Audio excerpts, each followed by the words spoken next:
week on Worldwide Gaming, I review Need for Speed Rivals. Join us to look at the top 10 highest grossing games. In Homegrown, we talk to Sana Nolan from Infinity Amusements.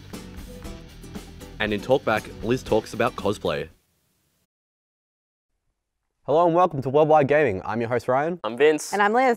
And Liz, why don't you tell us what you're going to be doing in today's episode? Okay, so we caught up with Kay and Ali, who are two huge big name cosplayers.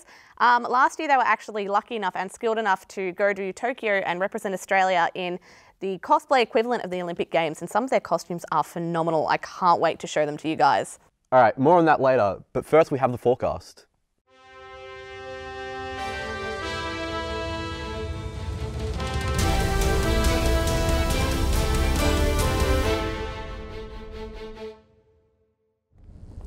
Cloudy skies clearing later as developer Tango Gameworks seems intent on forcing us to game with a spare pair of pants handy with the evil within. Prepare yourselves for the imminent heatwave.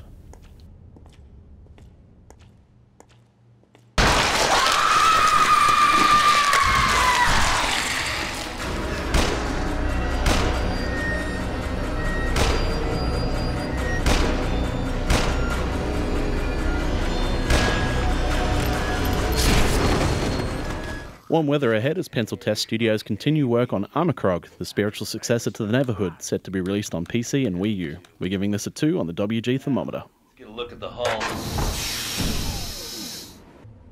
Yeah, this does not look good. I don't think our part insurance is gonna cover this. Our deductible is nuts too. Beak. Look at that. What do you make of this guy? Ooh, an omelet. The fires of hell are set to rain down upon us with upcoming Vita release Helldivers. Nobody said hell was hot, we're giving this one a 2.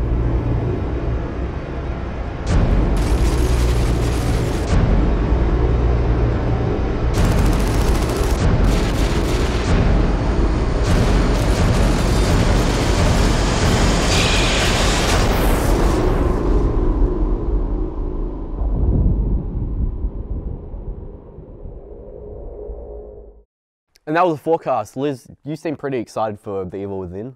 Yeah, Evil Within looks really exciting. I thought that when it was teased, I thought that it was going to be Fallout 4.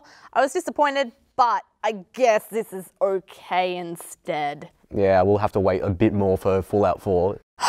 Also, Armacrog, the visual style, like the claymation thing they're doing with it, looks really, really good. It reminds me of a game/show called Earthworm Jim. Have you heard of it? One of the people who actually worked on Earthworm Jim are actually creating that. Oh, it kind of makes sense. And it's from the creators of a game called Neverworld as well, which came out a very long time ago, but that was the same style of point and click with the same artistic style, and it was nightmare fuel, but it was great. Definitely look at the trailer because it had a lot of making of footage. But now we're going to go to my review of Need for Speed Rivals.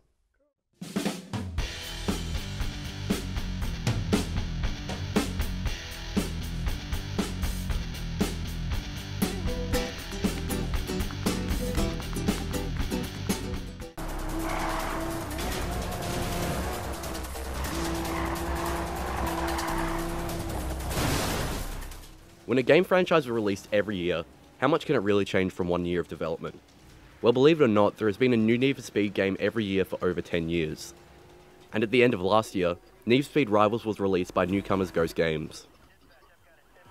With a new developer, Rivals is a worthy continuation of the series, and implements features that made some of the previous Need for Speed games so great. On top of this, Rivals introduces some new mechanics and fresh ideas, but is in no means perfect. Welcome to Need for Speed Rivals. Before we let you loose in Redview County, we'll need to take you through the basics. Select cop or racer to begin your training. Right off the bat, you can choose to either play as the cops or the racers. Each side has their own story that happens at the same time as one another. This means each new story point plays as a kind of what-if scenario. For example, if you play as a racer and you get away from the cops, you can easily switch sides to see what happens if the cops actually caught you, and vice versa. And the spotlight is where you make a name for yourself. Progression through the story is achieved by completing one of 3 different sets of tasks, which are different enough from each other to accommodate different playstyles. For example, as a racer, one task might ask you to complete a certain number of races in first position. One might ask you to inflict a certain amount of damage to the cops, and one will ask you to try and get as much airtime as possible.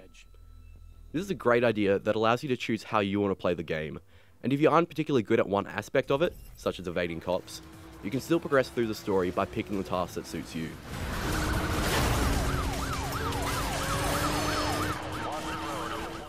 Need for Speed games have never been known for the quality of their cutscenes and voice acting, but Rivals is truly cringeworthy. The story is pretty much about how the racers feel oppressed by the police, and just want to race in the open roads unhindered by them. This is explained to you by what seems like the most angsty protagonist in gaming from recent times. Thankfully, it's really easy to ignore the story and just race, but like most newer titles in the Need for Speed series, the cutscenes are graphically quite impressive. Their new future aesthetic is pleasing to look at, if not listen to. We go where we want, when we want, as fast as we want. You may call us thugs, but deep down, you know you need us. If you played 2010's Hot Pursuit, you'll be very familiar with the handling of the cars. Beyond just accelerating and braking, you have nitrous and a bunch of weapons to juggle at the same time. Things like EMPs and shockwaves can help you to either escape pursuing police or even attack other racers. Ammo is limited, but you can stop off at a repair garage to replenish it or upgrade your weapons to allow for more storage with more ammo. I love how the weapons can influence how each race plays out. Conserving your ammo for the last stretch, or trying to cause maximum damage early on, can lead to drastically different scenarios. The cars themselves look great, and there are a decent amount of them, with the focus placed squarely on the high-end racing cars. This means you don't have to work your way through a bunch of slower, more boring races to get to the good stuff.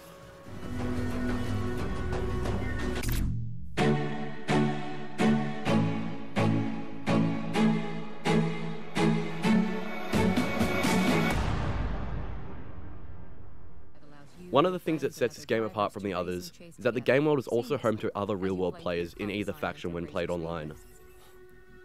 If you're a racer, another player as a cop can try and bust you at any time and steal all of your speed points, the in-game currency. This addition to the series can create high tension in races, or even if you're just out in the open driving around. I think it's one of the best additions to the series since Autolog, which was introduced in 2010. There are some problems with host migration of servers that can include a wait of up to 5 minutes for a connection, which is a shame since the online is generally well made. Despite its issues, Need for Speed Rivals is a fun, frantic, and overall crazy ride, provided you're online. If you don't intend to play it with other humans, however, I wouldn't recommend it.